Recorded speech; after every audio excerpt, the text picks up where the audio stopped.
Ya. Halo, ketemu lagi kita. Oke, semoga kita semua selalu sehat dan sukses semua urusan. Amin. Ya. Pada video ini akan dibahas tentang PHK karena perusahaan pilot. Apa itu pilot? Nah, itu judulnya ya. Saya ulangi lagi, judulnya adalah PHK karena perusahaan pilot. Apa itu pilot? Oke. Untuk diketahui bahwa dalam peraturan pemerintah atau PP 35 tahun 2021 yang memuat tata cara pelaksanaan semua ketentuan, khususnya tentang tenaga kerjaan ya, dalam Undang-Undang Nomor 6 tahun 2023 Cipta Kerja diatur secara rinci tentang pelaksanaan semua jenis pemutusan hubungan kerja. Total semuanya ada 26 macam PHK yang diatur dalam PP 35 tahun 2021. Ya. Salah satu dari 26 macam PHK tersebut adalah PHK karena perusahaan pilot. Ya. Ketentuan tentang PHK pasti harus terjadi ketika atau karena perusahaan dinyatakan pilot oleh pengadilan. Nah, jadi PHK ini karena dinyatakan pilot oleh pengadilan. Oke, ya. Memang perusahaan yang harus dipilotkan, sebutlah demikian ya, oleh pengadilan tidak sangat banyak, tidak sering lah ya, tidak sangat banyak ya. Nah, tetapi dalam dunia bisnis bisa saja terjadi perusahaan dipilotkan oleh pengadilan berdasarkan pada syarat-syarat tertentu sebagaimana diatur dalam peraturan perundang-undangan. Ya, oke. Ketika perusahaan pilot tentu saja akan atau harus terjadi PHK karena perusahaan menjadi bubar dan tutup, tidak ada lagi perusahaan. Oke. Secara rinci akan dibahas tentang pilot yang dapat terjadi pada perusahaan bila pengadilan menyatakan bahwa kondisi perusahaan tersebut terjadi hal-hal yang menyebabkan perusahaan harus menjadi pilot. Ya, itulah. Ini umum saja dulu ya. Baik, oke. Penjelasan selanjutnya ya. Sebagaimana tadi disebutkan dalam intro ya, barusan saja ya, intro video ini, bahwa salah satu jenis PHK dari 26 PHK yang tata cara pelaksanaannya diatur dalam PP 35 tahun 2021 adalah PHK karena perusahaan pilot. Ya. Oke, jelas tadi ya. Oke. Secara umum, pengertian pilot adalah hal yang dapat terjadi ketika suatu perusahaan, nah sebutlah perusahaan itu adalah debitur ya, sebutlah demikian, yaitu pihak yang berutang, ternyata tidak mampu lagi membayar lunas hutang-hutangnya kepada dua kreditur atau lebih, bisa dua kreditur atau lebih ya, tiga kreditur, empat kreditur, lima kreditur, begitu dah, yaitu pihak-pihak yang memiliki piutang kepada debitur. Nah, oke. Contoh mudah, oke, misalnya ya, PT ABC, ya, PT ABC ini debitur, ya, yang hutang ini ya, oke, mempunyai hutang kepada PT Bank Sukses Mujur dan PT Bank Jaya Nusantara, dua bank kan, dua kreditur ini, yang mempunyai piutang terhadap PT ABC. Maka kedua bank tersebut sebagai kreditur, ya, jadi kreditur itu yang memberikan piutang ya, mudahnya begitu. Debitur adalah pihak yang berhutang. Oke. Proses pilot dapat dimulai dari debitur, jadi debitur yang justru minta dipilotkan begitu ke pengadilan, atau oleh kreditur. Yang paling sering adalah oleh kreditur ya. Oke, oke. Dua atau lebih ya. Oke, begitu. Syarat pengajuan permohonan pernyataan pilot diatur dalam pasal 2 ayat 1 Undang-Undang Nomor 37 Tahun 2004 tentang kepailitan dan penundaan kewajiban pembayaran utang yang berbunyi, nah, ini tentang pengertian tentang pilot ya. Oke.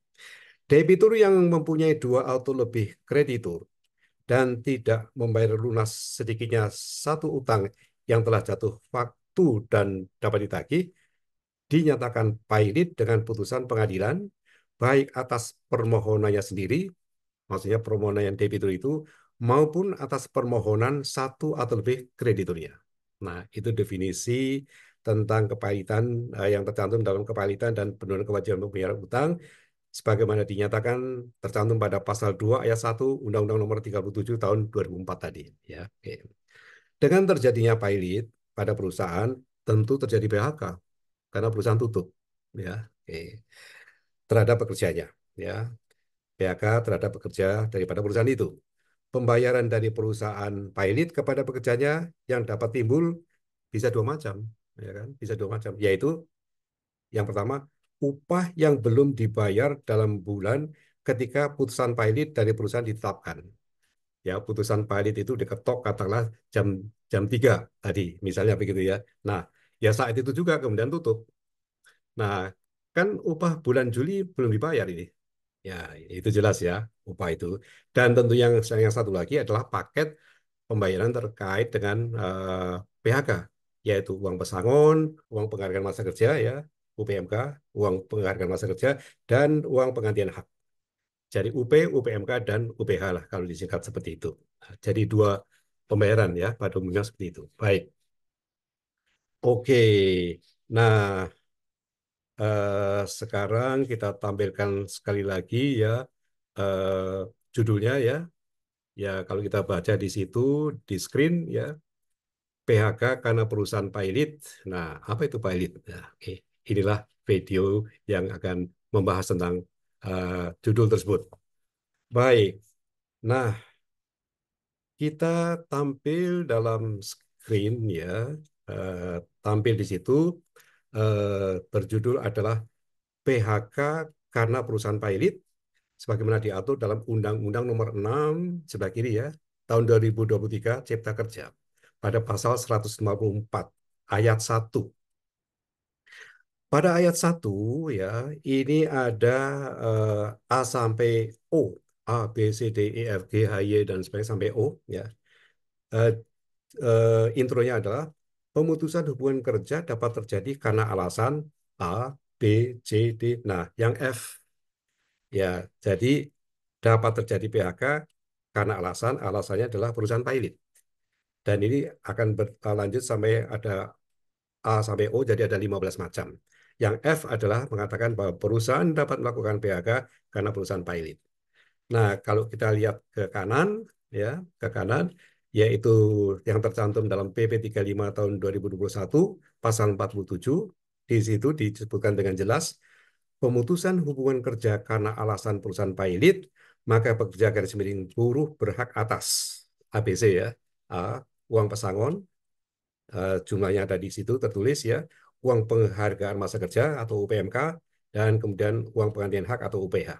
Jadi UP, UPMK, dan UPH dengan pengalihan-pengalihan yang tersebut di atas ya. Oke, baik. Oke, kita lanjutkan ya.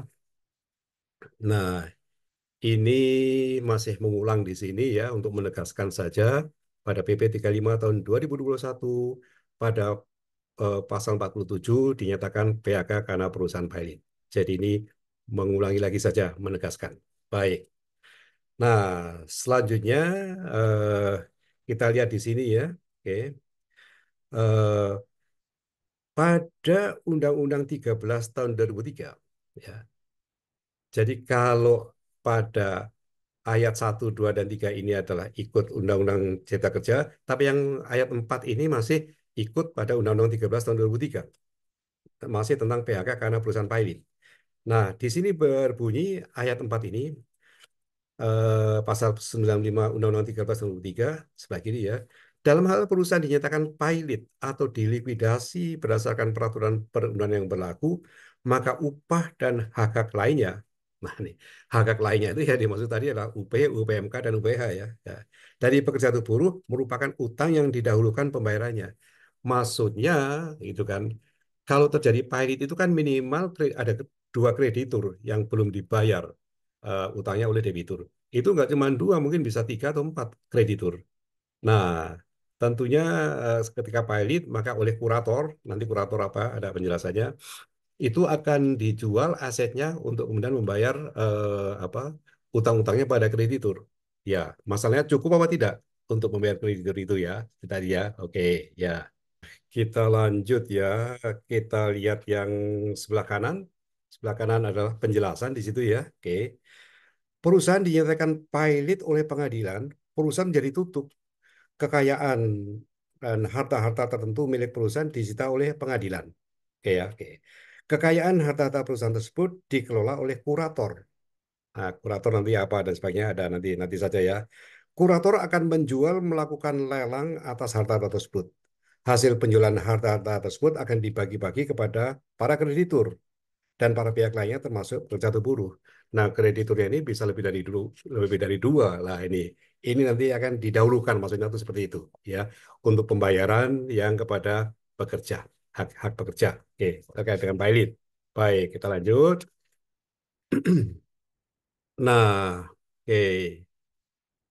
Sekarang inilah tampil juga ada di sini ada putusan Mahkamah Konstitusi, putusan MK Mahkamah Konstitusi nomor 67 garis miring PUU garis datar 10, wah ini 11 ya, 11 Romawi 2013. Ya, oke. Amar putusan Mahkamah Konstitusi ya. Jadi di sini adalah semula ya ketentuan aslinya pada Undang-Undang 13 tahun 2003 pada pasal 95 ayat 4 tadi, Undang-Undang Nomor 13 tahun 2003 tadi berbunyi, dalam hal perusahaan dinyatakan pahit atau dilikuidasi berdasarkan peraturan perundang-undangan yang berlaku, maka upah dan hak-hak lainnya dari pekerja atau buruh merupakan utang yang didahulukan oleh pembayarannya. Nah, ini diperbaiki redaksinya oleh putusan MK supaya menjadi memberikan hak yang lebih mantap lagi kepada pekerja. Nah, menjadi seperti apa bunyinya ya? Oke. Berdasarkan pada amar putusan Mahkamah Konstitusi yang di sebelah kanan. Pasal 95 ayat 4 Undang-Undang Nomor 13 Tahun 2003 antara lain agar mempunyai kekuatan hukum yang mengikat harus dimaknai ya artinya harus dilaksanakan ya maknai intinya ya pembayaran upah pekerja buruh yang terhutang didahulukan atas semua jenis kreditur sedangkan pembayaran hak hak pekerja buruh lainnya didahulukan atas semua tagihan. Jadi yang diutamakan itu upahnya dulu. Nah, pesangonnya ini nanti gelombang kedua. Sedangkan pembayaran hak buruh lainnya, itu kan tetap juga didahulukan atas semua tagihan. Jadi intinya adalah diprioritaskan ya, karena kecenderungannya ya tidak selalu ya, bahwa harta pilot itu jumlahnya lebih rendah daripada besarnya utang.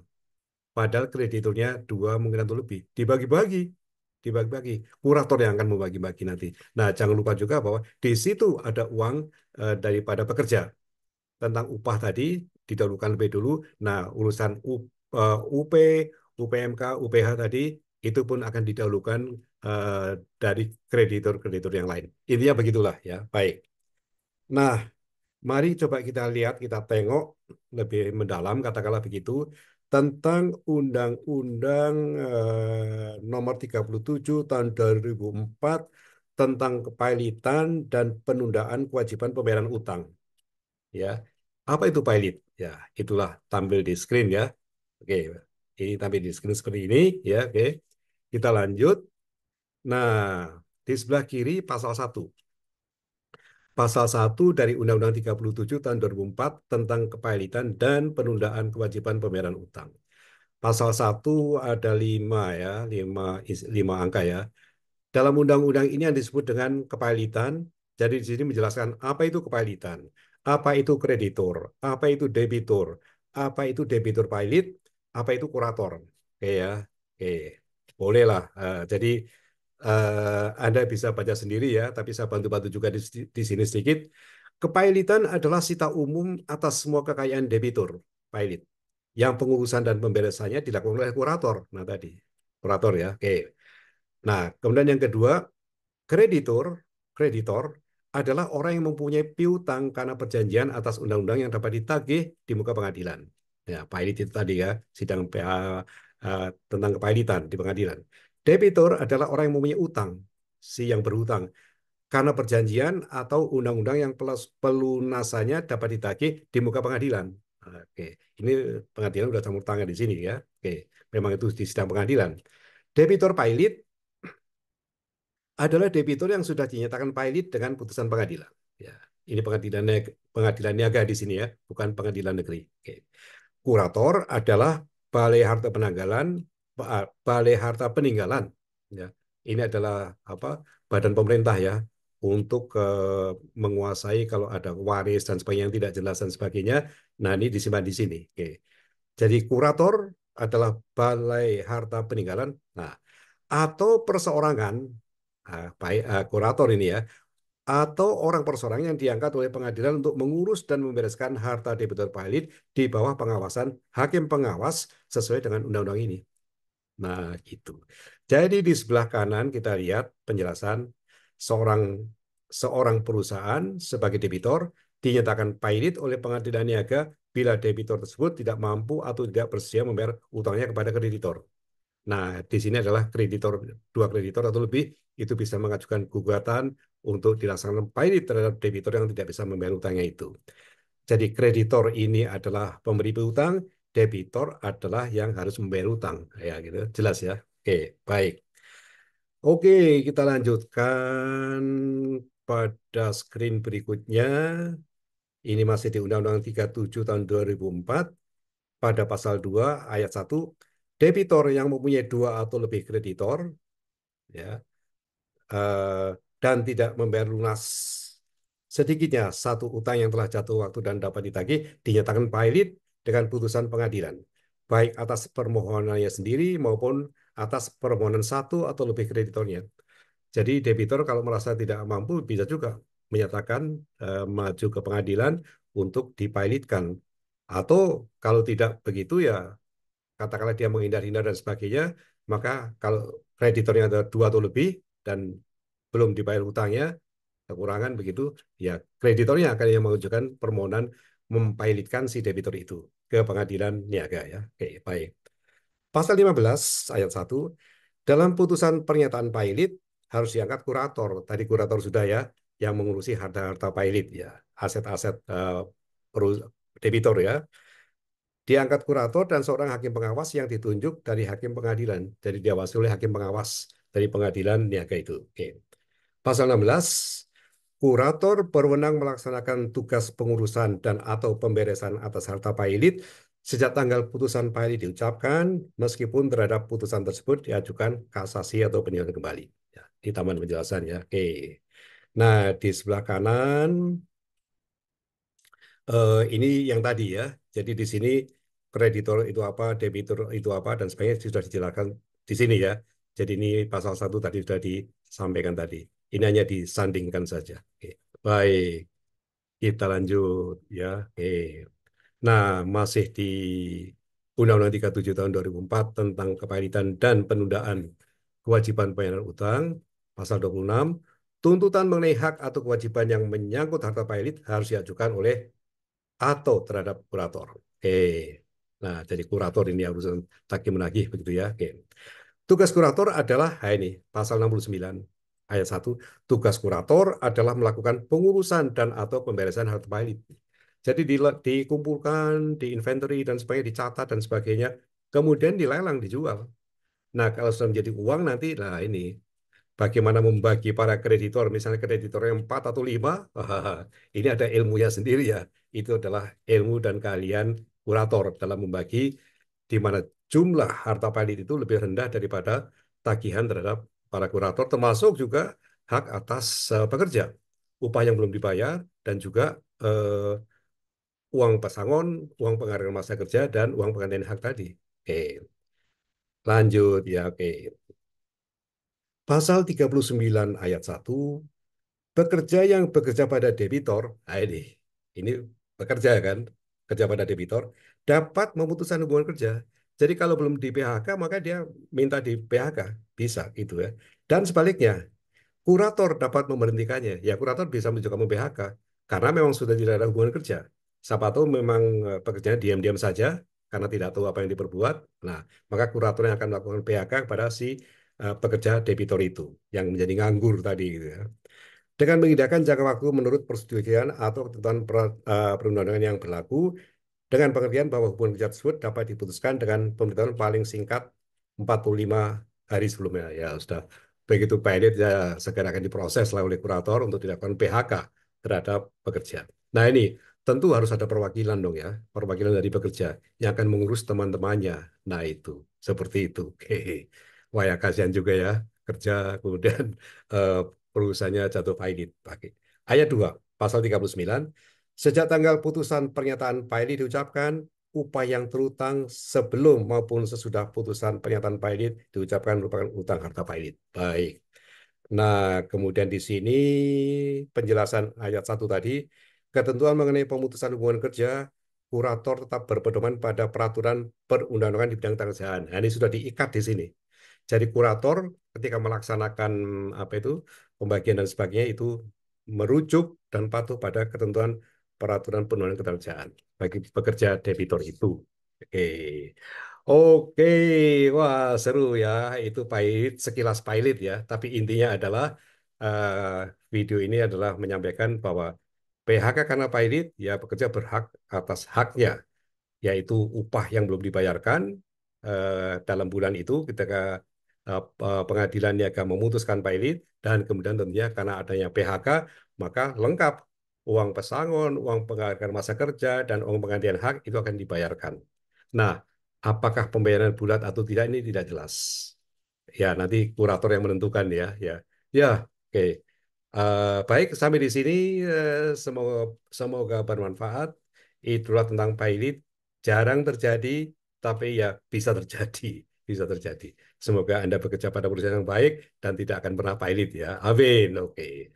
Baik, sampai di sini semoga bermanfaat. Silakan share seperti biasa. Bagikan video ini ke atasan kalau Anda bekerja di kantor atau ke teman yang satu tingkat, satu level, dan mungkin kepada staf atau anak buah Anda di kantor supaya wah, kalau pilot itu seperti ini. Mudah-mudahan tidak terjadi pilot begitu ya. Baik, sampai ketemu lagi pada video berikutnya yang tidak kalah serunya. Salam sehat, salam sukses, dan sampai jumpa kembali. Oke, amin, amin. Ya, ya.